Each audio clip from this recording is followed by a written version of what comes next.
How's it going, guys? You okay? Mic check, mic check. Fucking hell. Where do I start? So, every Monday night, I go to a comedy club in Manchester called the Frog and Bucket. Very well known, established venue in the Northern Quarter. And I'm happy to go there on my own. I don't give a shit. I can't eat in a McDonald's on my own, but I'll go to a comedy club on my own. So I'll do that. And last night, it was a stupid last minute decision. I decided to invite somebody. So let me get comfortable. I'm not comfortable. Um, Now, I think I've mentioned this guy in the podcast a few times. Is it a podcast? In the show a few times before. And I'm going to tell you about last night. As I think, yeah, okay. You ready? Loneliness.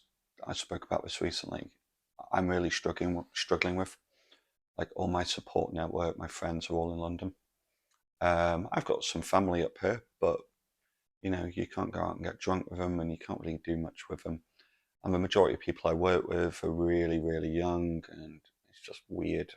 Um, I was actually chatting to my mum about this. She said, "Oh, you should join a running club." Jesus Christ, we really are scraping the barrel, but it'll come. This is early days, so there's no panic. Okay, this is, you know, there'll be no panic. Um, So anyway, I have one friend, and the friend is in the loosest fucking terms possible. The loosest terms possible. And he won't watch. If I ever be sure of a sure thing, I know he won't watch. He doesn't have the concentration or the capacity to watch. He probably thinks YouTube listens in, so he wouldn't do that. I'm not even joking. We'll get to that. So I invite him last minute. He goes, "Yeah, I'd love to come." Now, actually, I'll give you a bit of backstory first. I'm sorry about this. I'm going to give you a bit of backstory. This guy and me, we used to be quite good friends, like really good friends. He's my only friend in Manchester, and things started taking a turn during and after COVID, where he started going down the conspiracy route about all sorts. And I'm not just talking about vaccines, I'm talking about all sorts, like Bill Gates, Jesus Christ, like everything. Like you couldn't just go and have a cup of tea with him or for a beer. It was just like it would take over the conversation. Um, it would take over the conversation, and it would just be all about conspiracy theories, real weird shit. And his politics went to the extreme right. Now, little other thing is, I don't think to be a friend you need to agree on everything. I don't think you need to be politically in line necessarily. Um, and yeah, I think you can be friends with people from all different opinions and walks like that. Some of my friends, support different football teams. Bad example, but you know what I mean. But his views shifted to the extreme, where he hates women, um, really hates women, and he's had a problem. Yeah, one of his conspiracies. I had to actually ask him, "Oh, is this a bit? Is this a joke?" Because I was so confused at this point. One of his conspiracy theories was a lot of Hollywood's leading women, we're going back years now, aren't really women. They're trans. I said, what do you mean? I was so confused. Like, oh, is this a bit? I said, what? Jennifer Lawrence is a man? What are you talking? She's trans? What are you talking about? Yeah, she's trans. Angelina Jolie, definitely trans. Have you seen her hands? Um, and some real weird shit. I know you're already asking this question, but let me answer this. Steve, why are you still even friends with this guy? because I've had this conversation I used to have this conversation with Gaia. Basically, because I think there's a place where this comes from. Now, this isn't this avenue here, me and you, that's not the place to discuss that, because this isn't a show about him. It's not a show about somebody else's private life. It would be inappropriate. But what I would say is, without going into any detail, is I think there's stuff, historical stuff there, which has been building and building and building, which has led him to the choices and opinions that he has today. So I've been more forgiving on these extreme behaviors and extreme opinions, because I truly believe there is a background to this, and this is why he's gone down this path. So I've been more forgiving than I would normally, well, with anybody, to be honest. And also, I'm loyal. And again, being friends doesn't mean you necessarily always have to fucking agree. So that's really important, okay? Really, really important to say that. So he's not done the flat earth thing yet, but I wouldn't put it fucking past him. When me and Gaia split up, this was one of the comments he said. Oh, he's never, I'll wait for it 1 sec. One of his things, the first thing he said to me was, no, oh, I'm sorry to hear that. Is there anything I can do to help? He said, well, at least you can, you don't have to believe in that, those socialist lefty politic bullshit anymore. I basically blamed Gaia for my political beliefs and views of the world. Yeah, he put it right at Gaia's doorstep. And deep down, by the way, there's a very generous human being as well. It's a very generous human being there, a very caring human being. But COVID tainted him. It tainted him. But now we come back to last night. So I say, and the other thing is, I have been managing the friendship. The friendship is not the same anymore. It won't be anymore after last night at all. But I have been managing that friendship for a good year and a half anyway, to be honest, where I mute his messages because of the drivel he sends me. And I also don't see him as often. And when I do, I make sure it's in a controlling environment where, maybe I can take more of the control of the conversation and stuff like that.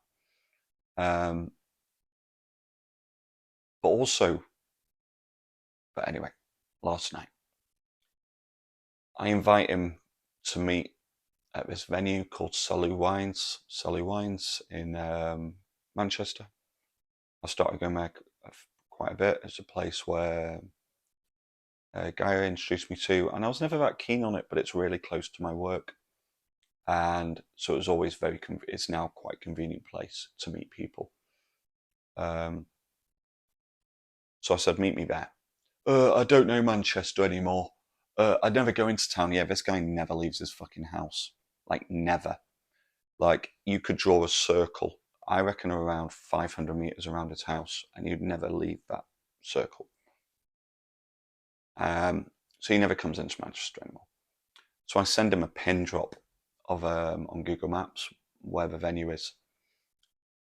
Get a phone call. I'm not downloading apps. They go into your phone. The stress is already starting at this point, and we've not even met. Yeah, I don't trust Google. Yeah, I'm not downloading that shit. So I'm there for 10 minutes. Well, what can you see now? Can you see a church spire? I can see loads of Chinese things. So, oh, great, brilliant. You're in Chinatown. Fantastic. I'll meet you there. I meet him there. And we go back to the wine bar. Sully Wines is like premium. It's very high end, like wines of the world. Not prices. It's very reasonable, but it's a classy outfit. Guy walks in, tracksuit bottoms. You're right, mate. Starts fucking like the barmaid just looked at me like startled, like a dog that's just been shown a card trick. Like startled. I was like, okay, well, I'll show you how this works. Well, where do I pay? I went, don't worry, mate, I've got this. You get given a card and you put it in the machine, you press a button, you whine, and it comes out. And he says, oh, fucking hell, mate. Fucking hell, it's all cashless now. Oh, cashless. Cashless evil society. I'm not kidding you. This is in the first 5 minutes. We get in and we have this nice wine, Picks wine. He goes like that. Oh, he's cultured. Jesus. Fucking downs it. I just down drinks it in 5 seconds. I'm like, Lulu, that's a really nice glass of wine, mate. You want to taste it? He went, yeah, it's brilliant, isn't it? I just realized I'm already regretting the decision. And yeah, so things haven't took too much of a turn to worst yet, gone to shit just yet. We then go to this other pub called the Crown and Kettle, which is opposite the Frog and Bucket. It's a beautiful pub. And he's already like this, like swaying like that. You all right, mate? You all right? Lads. Oh yeah, sorry, I keep hop skipping and about on the timeline here. When I first met him, I had to sit him down. When we sat down, I went, mate, I need to ask you a favour. Don't bad talk Gaia. Don't trash her. And don't give me relationship advice. He was like, yeah, we're cool. It lasted half an hour, by the way, so he started slagging her off. But because some mates think that's what you want to hear. Like, some people generally think that's what you want to hear. You know, like, oh, have you heard from that bitch recently? Just like, Jesus Christ. She was my fucking soulmate. Easy on the bitch. Fucking hell. And yeah, he's 2 years younger than me. So that will make him 41. He's never had a girlfriend. He's never been in a relationship. I'm not shitting you. He's never, ever been in a relationship. Never. But he'll give you relationship advice. Horrific. I think I mentioned this in the first episode, actually. Things like, you should go to some whorehouse. I'll get you a girl. Other ones are, even if you're going out for 2 minutes out of the house to get a pint of milk, put your best clothes on and show her what she'll be fucking missing. Okay. Anyway, Crown and Kettle, he's swaying. I'm like, oh, fucking hell. Now, Frog and Bucket comedy clubs, they're not cinemas, but there's a level of respect and behaviour required. There's a level of respect and behaviour that's required. And we get in there. He says like that. He wants to order food. I says, okay, you just scan that code there. And the menu pops up. And he goes, what do you mean? And this just threw him. He starts having a temper tantrum, like a full-on hissy fit, because he's got to scan a QR code to order food that comes to the table. And he can't believe it. He loses his fucking mind, like quite aggressively. I'm like, Lou, I'll do it for you, mate. Don't worry. I did it all for him. And fucking bizarre reaction to that. Now, I don't like the QR code thing. I don't. But Jesus, wind it in, mate. Anyway, as the show starts, he starts. Everyone's quiet. Well, laughing, quiet, but you respectfully laugh. You're laughing, but you're not interrupting. You're not shouting out of your ass. He starts talking to the table next to us. Is like a table of two. Next to us, a couple. Having a fucking date. Leave him alone. He starts nudging them.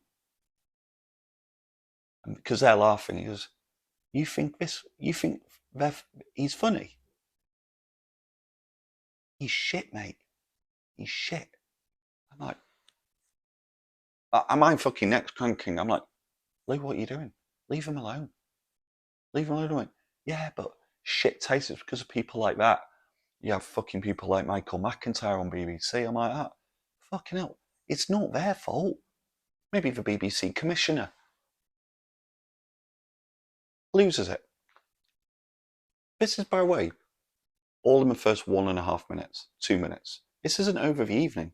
We don't make it to the end of the evening. Then he starts tutting loudly, like, like when there's a show. These are amateur comics, by the way. Amateur comedians. They're not getting fucking paid. They're trying to learn their craft. Just give them some support, for fuck's sake. He starts one bad joke. It's like, kill me, mate. Let's go. Let's get out of here. The lights are down. I went, Lulu will go me into. At this point, I've already decided we are not staying the night watching this because I go here every Monday now. I'm not sabotaging my structure of my new life because of this dickhead. This fucking dickhead is going to fucking take one of the few things I have left away from me. Go fuck yourself. So I said, no, we'll go. It's 2 more comedians and there's a break. We'll go. But anyway, nah, mate, let's go. They're fucking shit.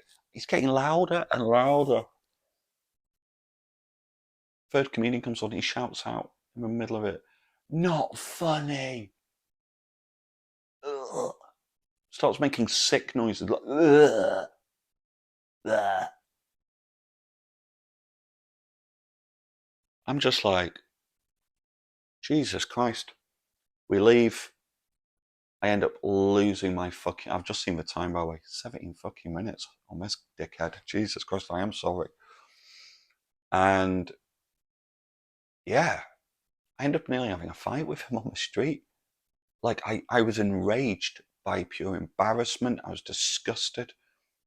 And he went, I was just like, he was gone. Like, he'd been drinking all day. He was just, had this glaze over his eyes. But yeah.